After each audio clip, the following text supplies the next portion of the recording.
सबसे पहले शिव पुराण के महात्म की कथा आई। भाई देखो, किसी भी ग्रंथ से हमें प्रेम तब होता है जब हम उसको जानते हैं। बगैर जाने प्रेम तो नहीं होता है। किसी से भी प्रेम तब होता है जब हम उसको जानते हैं। अनजान व्यक्ति से प्रेम थोड़ी होता है। अब कोई अनजाना व्यक्ति आपको देख करके मुस्कुराए तो क्या आपके मन में प्रेम आता है? गुस्सा लगती कि क्यों हमको देखकर मुस्कुरा रहा है। लेकिन यदि आप जानते हैं तो वह मुस्कुराया तो तुरंत आप भी मुस्कुरा कर उसको प्रति उत्तर देते हैं। भरोसा होता है ना।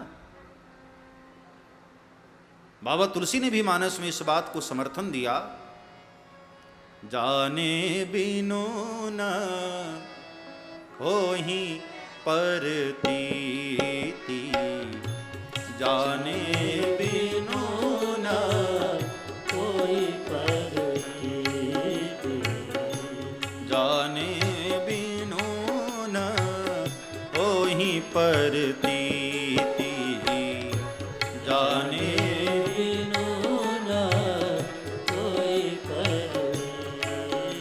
बगैर जाने प्रतीति यानी विश्वास नहीं होता, और बगैर विश्वास के प्रेम नहीं होता है। बिनु प्रतीति होहि नहीं प्रीति, बिनु प्रतीति होहि नहीं प्रीति, बिनु प्रतीति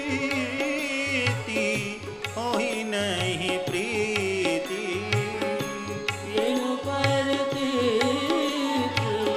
होहि नहीं प्रीति, प्रीति बिना नहीं भगति दृढ़ाई, प्रीति बिना नहीं भगति दृढ़ाई। इसलिए किसी से प्रेम करना है तो पहले उसको जानो। बगैर जाने भरोसा नहीं होता और बगैर भरोसे के प्रेम नहीं होता।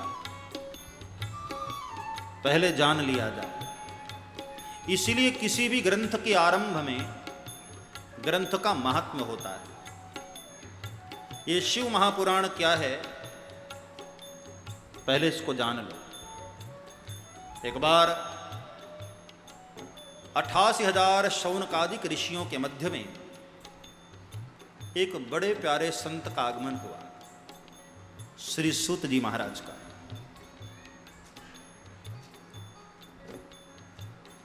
बैठे हुए हैं 88,000 महात्मा लोग, दीर्घ सत्र कर रहे हैं। श्रीमद् भागवत में भी ऐसी चर्चा आती है ना। 88,000 महात्माओं ने ब्रह्मा जी से प्रश्न किया कि भगवान आप बताएं कि हम कहीं दीर्घ सत्र यानी दीर्घ काल के लिए किसी एक स्थान पर बैठकर भगवान का भजन कर पाएं। तब ब्रह्मा जी ने एक चक्र छोड़ा और कहा, यह चक्र जहां शांत हो जाए वहां बैठ जाना। तो एक ही निमिष में वो कहते हैं एक अरण्य में आकर के वो शांत हुआ। तब से उस स्थान का नाम पड़ा था नैमिषारण्य, और वहां से श्रीमद् भागवत का आरंभ हुआ। तीर्थराज प्रयाग से शिव महापुराण की चर्चा आरंभ होती। बैठे हुए हैं दीर्घकालीन समय के लिए 88,000 महात्मा लोग। सूत जी का आगमन हुआ, और सूत जी के विषय में आपको मैं बताऊं, ज्यादा उम्र नहीं है इनकी, मात्र 20 वर्ष की आयु है।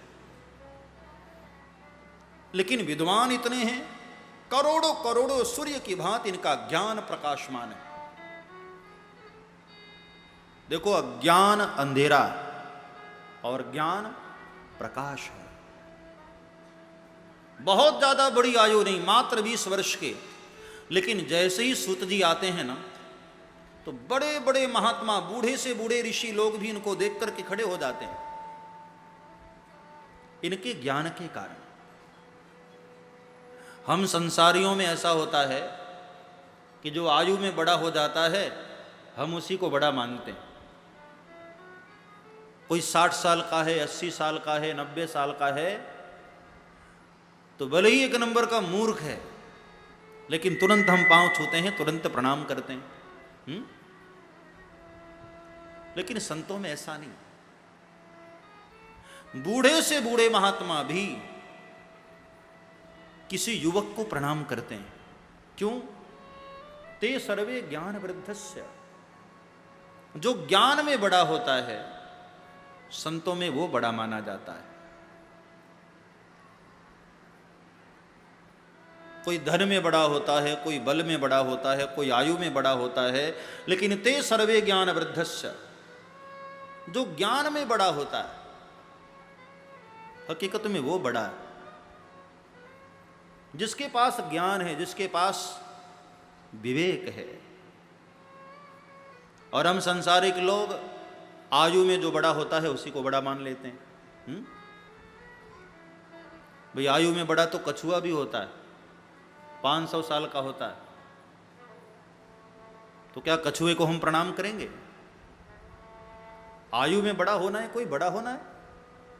ज्ञान जिसके पास है वह बड़ा होता है। अब आचार्य पूज्य शुकदेव मात्र 16 वर्ष के हैं। तम द्विष्टवर्षम सुकुमार पाद करोर्वहवम स्वकपोल गात्रम चार्वायताक्षो न सुतल्य कर्ण सुभवाननम कंबु सुजात कंठम। मात्र 16 वर्ष की आयु, लेकिन बूढ़े से बूढ़े ऋषि भी उनकी चरण धूल उठाकर अपने मस्तक से लगाते हैं, अपने आप को धन्य मानते हैं ज्ञान के कारण। सूत जी भी ज्ञान में बड़े। 88,000 शौनकादिक ऋषि उनको देखकर खड़े हो गए, आसन पर बिठाया, प्रणाम किया, और प्रणाम करके शौनक नाम के ऋषि ने बड़ी प्यारी बात कही। श्री शौनक उवाच हे सूत महाप्रज्ञ सर्वसिद्धांतवित प्रभो आख्याहि मे कथासारं पुराणानां विशेषतः सदाचारस्य सद्भक्तिर्विवेको वर्धते कथं स्वविकारनिराशश्च